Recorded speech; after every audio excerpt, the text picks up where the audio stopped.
ഈ ശിവദാസൻ വടമ എന്ന് പറയുന്ന ഒരു ഫേസ്ബുക്ക് സുഹൃത്ത് ഒരു കുറിപ്പ് എഴുതുകയുണ്ടായി. ആ കുറിപ്പ് കുറേ പേരിങ്ങനെ എനിക്ക് ഷെയർ ചെയ്തു. ഈ കുറിപ്പുകളൊക്കെയും ഈ പലപ്പോഴും ഈ ഷെയർ ചെയ്യപ്പെടുന്നതിന് പിന്നിൽ ചില സവിശേഷമായ താല്പര്യങ്ങളും ഇഷ്ടങ്ങളും ഒക്കെ ഉണ്ടാകാം. ഏതായാലും അതവിടെ ഇരിക്കട്ടെ. ഞാൻ ആ കുറിപ്പിൻ്റെ കണ്ടൻറ്റാണ് എന്നെ ആകർഷിച്ചത്. മുസ്ലിം സമുദായത്തിൽപ്പെട്ടവർക്കാണ് ആയുസ് കൂടുതലെന്ന് എനിക്ക് പലപ്പോഴും തോന്നിയിട്ടുണ്ട്. എന്താണതിന് കാരണമെന്ന് എനിക്ക് അറിയണമെന്നുണ്ടായിരുന്നു. ഞാൻ അവരുടെ ജീവിത രീതി നിരീക്ഷിച്ചു നോക്കി. ഭക്ഷണം കഴിക്കുന്ന കാര്യത്തിൽ അവർ ഒട്ടും മോശമൊന്നുമല്ല. ഇറച്ചിയും മീനുമെല്ലാം അവർ സുഭിക്ഷമായി കഴിക്കുന്നുണ്ട്. ഞാനെന്നും രാവിലെ നടക്കാൻ പോകാറുണ്ട്. 5 മണിക്ക് നടക്കാൻ പോകുന്ന വഴിയിൽ ഒരു നിസ്കാരപ്പള്ളിയുണ്ട്.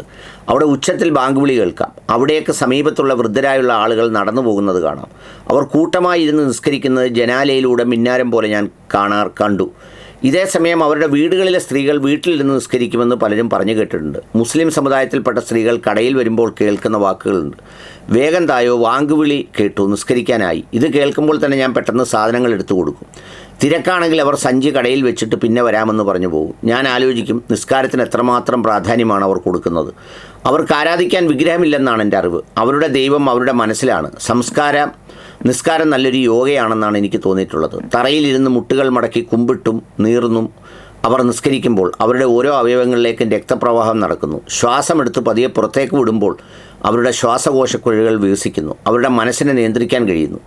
എന്തൊരു ബുദ്ധിപരമായ അറിവാണ് അവരുടെ കാരണവന്മാർ അവർക്ക് പറഞ്ഞു കൊടുത്തിരിക്കുന്നത്. ഷുഗറിനെയും കൊളസ്ട്രോളിനെയും പ്രഷറിനെയും നിയന്ത്രിക്കാൻ ഇതിലും മികച്ചൊരു സൂത്രം വേറെന്താണുള്ളത്? ആരോഗ്യപരമായ ഇത്തരം കാര്യങ്ങളും അവർ ചെയ്യുന്നുണ്ട്. അതിൽ മറ്റൊന്ന് അവരുടെ സുന്നത്ത്, ലൈംഗിക അവയവം ഏറ്റവും വൃത്തിയായി സൂക്ഷിക്കുക എന്നുള്ളതാണ്. വൃത്തിയാക്കി സൂക്ഷിച്ചില്ലെങ്കിൽ ഏറ്റവും അണുബാധയുണ്ടാകുന്ന സ്ഥലം. വേണമെങ്കിൽ പറയാം, ദൈവം ഓരോ അവയവങ്ങളുടെയും സുരക്ഷിതത്വത്തിന് വേണ്ടിയാണ് ഓരോന്ന് ചെയ്തു വെച്ചിരിക്കുന്നത്. പക്ഷേ ദൈവം മനുഷ്യനെ സൃഷ്ടിക്കുമ്പോൾ കരുതി കാണില്ല അവൻ ഇത്രയും ബുദ്ധിയുള്ള ജീവിയാണെന്ന്. ദൈവം മനുഷ്യനെ സൃഷ്ടിച്ചപ്പോൾ അവൻ ഇതുപോലെ വസ്ത്രം ധരിച്ചുമെന്ന് നടക്കുമെന്ന് കരുതി കാണില്ല. അതുകൊണ്ട് ലൈംഗിക അവയവത്തെ പൊതിഞ്ഞു വെക്കാൻ ചർമ്മം കൂടി കൊടുത്തു. പക്ഷേ അത് പലപ്പോഴും അവന് വിനയമായി തീർന്നപ്പോൾ അവരുടെ ആളുകൾ കണ്ട ഉപായമാണ് സുന്നത്ത് കർമ്മം. ആരോഗ്യപരമായ ബുദ്ധിമുട്ടുള്ള എന്ന് പറഞ്ഞിട്ടിങ്ങനെ അതിനെക്കുറിച്ച് കുറച്ചൊരു വലിയ കുറിപ്പാണ്.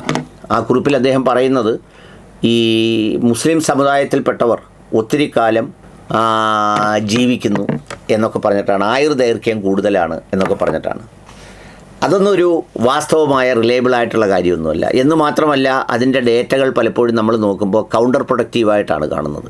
അതിലേക്ക് വരുന്നതിന് മുമ്പ് ഈ മുസ്ലിം സമുദായത്തിനെ നമ്മൾ മൊത്തത്തിൽ നോക്കുമ്പോൾ അതിനകത്ത് കാണുന്ന ചില ഗുണവിശേഷങ്ങളുണ്ട്. അതൊരു സമുദായത്തിൽ മാത്രമല്ല, പല സമുദായത്തിലും എല്ലാ സമുദായത്തിലുള്ളവർ കാണാം എന്നൊക്കെയുണ്ട്. അതിൽ മുസ്ലിം സമുദായത്തിലുള്ള സവിശേഷമായ ചില ഗുണങ്ങൾ എന്താണെന്ന് ചോദിച്ചാൽ, ഒരു സാമൂഹികമായ കൂട്ടങ്ങളായി തുടരുമ്പോഴും അവരവരുടെ വിശ്വാസപരമായ കാര്യങ്ങളെ അവർ ശ്രദ്ധിക്കുക. ആ ശ്രദ്ധിക്കുക എന്നതിനർത്ഥം അത് സൂക്ഷിക്കുന്നവരുണ്ട്, അത് പരസ്യമായി ലംഘിക്കാത്തവരുണ്ട്. ഇനി അഥവാ എന്തെങ്കിലും തരത്തിലുള്ള കുഴപ്പങ്ങളും കുറ്റങ്ങളും ഉണ്ടെങ്കിലും അത് പരമാവധി മറച്ചുവെച്ച് മറ്റുള്ളവരെ അറിയിക്കാതിരിക്കാൻ വേണ്ടി ശ്രമിക്കാറുണ്ട്. അതൊക്കെ വിശ്വാസപരമായ ബോധ്യങ്ങളുടെ ഒരു പ്രത്യേകതയാണ്. എന്ന് വെച്ചാൽ, ഇപ്പോൾ പരസ്യമായി മദ്യപിക്കുക അല്ലെങ്കിൽ പരസ്യമായി മറ്റൊരു കാര്യം ചെയ്യുക എന്നുള്ളത് വളരെ രഹസ്യമാക്കി വെക്കാറുണ്ട്. ഞാൻ പറയുന്നത് എല്ലാവരും എന്നോ അല്ലെങ്കിൽ സമ്പൂർണ്ണർ എന്നുള്ള അർത്ഥത്തിലല്ല, ഒരു മഹാഭൂരിപക്ഷം പേരെന്നുള്ള ഒരു കണക്കിൽ മനസ്സിലാക്കിയാൽ മതിയാവും. അതാണ് ഒരു കാര്യം. രണ്ടാമത്തെ കാര്യം എന്താണെന്ന് ചോദിച്ചാൽ, ഏതെങ്കിലുമൊക്കെ സന്ദർഭങ്ങളിൽ ഈ മസ്ജിദുമായി ബന്ധപ്പെടാത്ത ആളുകളുടെ എണ്ണം വളരെ കുറവായിരിക്കും. എന്ന് വെച്ചാൽ, ഒന്നെങ്കിൽ വെള്ളിയാഴ്ച നമസ്കാരം, അല്ലെങ്കിൽ പെരുന്നാൾ നമസ്കാരം, പിന്നെ അല്ലെങ്കിൽ മയ്യത്ത് സംസ്കരിക്കാൻ വരുമ്പോഴുള്ള മയ്യത്ത് നമസ്കാരം. ഇങ്ങനെ ഏതെങ്കിലുമൊക്കെ സംഗതികളുമായി ഏതാണ്ടൊരു 99% ആളുകളും ഈ മസ്ജിദുകളിലൂടെ കടന്നു പോകാറുണ്ട്. അങ്ങനെ കടന്നു പോകുമ്പോൾ അവരുടെ ഉള്ളിൽ എങ്ങനെ പോയാലും ഒരു ദൈവികതയുടെ, ഒരു വിശ്വാസത്തിൻ്റെ അംശം അങ്ങനെ കടന്നു പോകും. എന്ന് വെച്ചാൽ, അങ്ങനെ എന്തെങ്കിലും അല്ലാതെ കേവലം ഒരു ആഘോഷമായി മാത്രമോ അല്ലെങ്കിൽ ഒരു ചിന്തയായി മാത്രമോ ഒരലങ്കാരമായി മാത്രമോ ഇതിനെ കൊണ്ടു നടക്കാൻ മഹാഭൂരിപക്ഷം പേർക്കും കഴിയില്ല. എന്നാൽ ഒറ്റപ്പെട്ട ചിലർ ഇതൊന്നുമല്ലാതെ പേരുകൊണ്ട് ജീവിക്കുന്നവരുമുണ്ട്. അത് വളരെ കുറച്ച് മാത്രമാണ്. മൂന്നാമത്തെ ഒരു പ്രധാനപ്പെട്ട ഗുണം, ഈ ചേർത്ത് പിടിക്കുന്നൊരു സ്വഭാവമുണ്ട്. എന്ന് വെച്ചാൽ, ഇപ്പോൾ ഒരു മാതാവോ അല്ലെങ്കിൽ ഒരു പെൺകുഞ്ഞുങ്ങളോ ആൺകുഞ്ഞുങ്ങളോ ഒക്കെ അനാഥമായി പോയാൽ അവരെ അങ്ങനെ അനാഥത്വത്തിൽ ഉപേക്ഷിക്കാൻ പലപ്പോഴും ആ രക്തബന്ധത്തിലുള്ള എല്ലാവരും തയ്യാറാവുകയില്ല. ആരെങ്കിലുമൊക്കെ അവരെ സംരക്ഷിക്കാൻ, അവരെ ചേർത്ത് പിടിക്കാൻ മുന്നോട്ട് വരാറുണ്ട്. അതുകൊണ്ടാണ് നമ്മൾ കേരളത്തിലെ അഡോളസൻ സെൻ്ററുകളിലോ അത്തരം കാര്യങ്ങളിലോ ഒക്കെ ചെന്നാൽ അവിടെ നിന്നും മുസ്ലിം പെൺകുട്ടികളുടെ എണ്ണം ആപേക്ഷികമായി വളരെ വളരെ വളരെ കുറവായിരിക്കും. എന്ന് മാത്രമല്ല, ഞാനൊരു സ്ഥലത്ത് ഒരു സെൻറ്ററിൽ ചെന്നപ്പോൾ നല്ല മിടുക്കിയായ 2 കുഞ്ഞുങ്ങൾ, 2 പെൺമക്കൾ. അപ്പോൾ അവരോട് ഞാൻ ചോദിച്ചപ്പോൾ എൻ്റെ നാടിനടുത്തുമാണ് അവരുടെ വീട്. അപ്പം ഞാൻ ചോദിച്ചു, നിങ്ങളുടെ ബന്ധുക്കളൊക്കെ അവിടെ ഇല്ലേ എന്ന് ചോദിച്ചപ്പോൾ അതിലാ മൂത്ത മകൾ ചിരിച്ചുകൊണ്ട് പറഞ്ഞത്, സാർ ഞങ്ങൾ പെൺകുട്ടികളല്ലേ, ഞങ്ങളെ വളർത്തുന്നത് അവർക്ക് ബാധ്യതയാവില്ലേ പിന്നീട്, അതുകൊണ്ട് അവരാരും തയ്യാറായില്ലെന്നാണ് കേട്ടത്. അങ്ങനെ ഈ മാതാപിതാക്കളെയോ അതുപോലെ തന്നെ ചെറിയ മക്കളെയോ പിന്നെ അങ്ങനെ ഉപേക്ഷിക്കാൻ തയ്യാറാകാത്തൊരു സംഗതിയുണ്ട്. അതും കൂടാതെ ഈ പറയുന്നത് പോലെ ഒരാൾ രക്ഷപ്പെട്ടാൽ സഹോദരന്മാരെയൊക്കെ ഒരു പരമാവധി, എല്ലാവരും ഒന്നും ഞാൻ പറയുന്നില്ല, ഇപ്പോഴാ ട്രെൻഡും നിരക്കുമൊക്കെ വല്ലാണ്ട് കുറഞ്ഞിട്ടുണ്ടെങ്കിലും പരമാവധി ആളുകളെ അങ്ങനെ രക്ഷപ്പെടുത്താൻ വേണ്ടി ശ്രമിക്കാറുമുണ്ട്. കൊണ്ടുപോയി ഗൾഫിലാണെങ്കിൽ ഗൾഫിൽ, കടയിലാണെങ്കിൽ കടയിൽ, അല്ലെങ്കിൽ അവരുമായിട്ട് ചേർന്ന് വേറെന്തെങ്കിലുമൊക്കെ. അപ്പോൾ അങ്ങനെ ഒരു സാഹോദര്യ ബന്ധത്തിൻ്റെ ഒരടയാളം അവരുടെ ഇടയിൽ കാണാറുണ്ട് എന്നുള്ളതൊരു പ്രധാന കാര്യമാണ്. പിന്നെ എനിക്ക് തോന്നിയിട്ടുള്ള മറ്റൊരു പ്രധാനപ്പെട്ട കാര്യം എന്താണെന്ന് ചോദിച്ചാൽ, ഈ വാർദ്ധക്യം ഏറ്റവും വൃത്തിയുള്ളതും മനോഹരമായിട്ടും എനിക്ക് ഇസ്ലാം മതത്തിൽ തോന്നിയിട്ടുണ്ട്. എന്ന് വെച്ചാൽ ഈ പ്രായമായ മനുഷ്യർ ഒരു വിശ്വാസികളൊക്കെ ആണെങ്കിൽ അവർ ഈ പള്ളികളും അത്തരം ചിന്തകളുമൊക്കെയായി കഴിഞ്ഞുകൂടുമ്പോൾ പതിവായി കുളിക്കുക, മുടി വെട്ടുക, നഖം വെട്ടുക, എല്ലാ വെള്ളിയാഴ്ചകളിലും രാവിലെ ഈ പ്രായമായവർ ഇരുന്ന് നഖം വൃത്തിയാക്കുന്നതും ഒക്കെ കാണാറുണ്ട്. പിന്നെ പല്ല് തേക്കുക, കാരണം അതെല്ലാം ഇതിൻ്റെ ഒരു ഭാഗമാണ്. പിന്നെ 5 നേരം പ്രാർത്ഥിക്കുമ്പോൾ അംഗശുദ്ധി വരുത്തുക, പിന്നെ നിർബന്ധമായും കുളിക്കുക എന്നൊക്കെ പറയുന്ന ചില സംഗതികളുണ്ട്. പിന്നെ ഒരിക്കലും ആ തുണിയിലോ അല്ലെങ്കിൽ മറ്റുള്ള സ്ഥലങ്ങളിലോ മൂത്രം ഒന്നും പുരളാതെ സൂക്ഷിക്കുക. അതൊക്കെ ഈ നിസ്കാരം കൃത്യമായി ചെയ്യുന്നതിന് ആവശ്യമാണ്. അതുകൊണ്ട് ഈ വാർദ്ധക്യം പലപ്പോഴും മനോഹരമാകുന്നത് ഈ പറഞ്ഞതുപോലെ ഇസ്ലാം മതത്തിലുണ്ട് എന്നെനിക്ക് തോന്നിയിട്ടുണ്ട്. ഞാനിത് പറഞ്ഞത് എല്ലാവരും എന്നല്ല, ആവർത്തിച്ച് പറയുന്നു, മറ്റെങ്ങും ഇല്ലെന്നുമല്ല പറയുന്നത്, പക്ഷേ ആപേക്ഷികമായി കൂടുതലായി ഈ കൂട്ടത്തിൽ കാണാറുണ്ട്. പിന്നെ എനിക്ക് തോന്നിയിട്ടുള്ളൊരു കാര്യം, ഈ ആളുകളെ സഹായിക്കുന്ന കാര്യത്തിൽ, ഇപ്പോൾ കാശ് ചിലവാക്കി ഒരു കാര്യം ചെയ്യുന്ന കാര്യത്തിൽ, കാശ് ചിലവാക്കി ഭക്ഷണം കഴിക്കുന്ന കാര്യത്തിൽ, കാശ് ചിലവാക്കി ഇതിനകത്ത് പറയുന്നത് പോലെ കൊതിയുള്ള മീനാണെങ്കിൽ മീൻ, അല്ലെങ്കിൽ ആഹാരമാണെങ്കിൽ ആഹാരം, അല്ലെങ്കിൽ അതുപോലത്തെ വീട്, അതുപോലത്തെ വാഹനം ഒക്കെ എടുത്ത് ജീവിക്കുന്ന കാര്യത്തിൽ മറ്റുള്ളവരെക്കാൾ കുറച്ചുകൂടി എക്സ്പ്രസീവും അല്ലെങ്കിൽ അത്തരം സംഗതികളുമായി ഈ കമ്മ്യൂണിറ്റിയിൽപ്പെട്ടവരെ കാണാറുണ്ട്.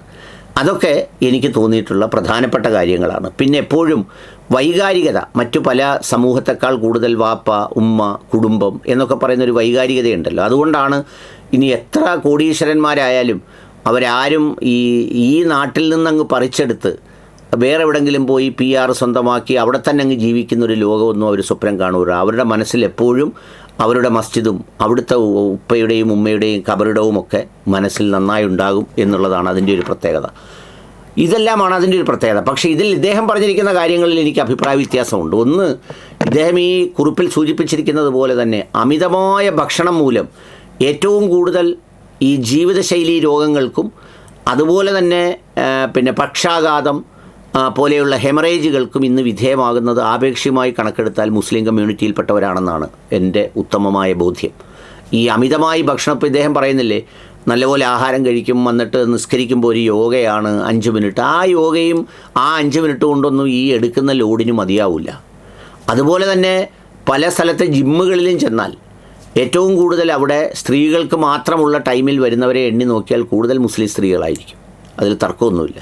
കാരണം ആ മുസ്ലിം കമ്മ്യൂണിറ്റി എന്താ പറയുന്നത്, ഒരു മോറോർലെസ് പ്രസൻസ് ഉണ്ടെങ്കിലാണ് ഞാൻ പറയുന്നത്. ഇനി ഒട്ടും ഇല്ലാത്തടത്തെ കാര്യമല്ല. കാരണം എന്താണെന്ന് വെച്ചാൽ ഏറ്റവും കൂടുതൽ ഭക്ഷണം, അതിപ്പോൾ നല്ല ഭക്ഷണം, മീൻ, ഇറച്ചി എന്നൊക്കെ ഇദ്ദേഹം കുറിപ്പിൽ സതുദ്ദേശത്തോടെ പറഞ്ഞെങ്കിലും അങ്ങനെയൊന്നുമല്ല.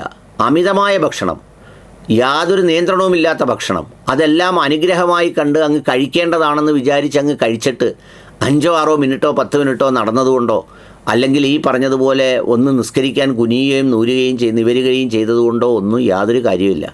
എന്ന് മാത്രമല്ല, ഈ കഴിക്കുന്നത് വലിയൊരു അനുഗ്രഹമാണ്, അതങ്ങ് ഒത്തിരി കഴിക്കുന്നത് ഒത്തിരി അനുഗ്രഹമാണ് എന്നൊക്കെ വിശ്വസിക്കുന്നത് അബദ്ധവുമാണ്.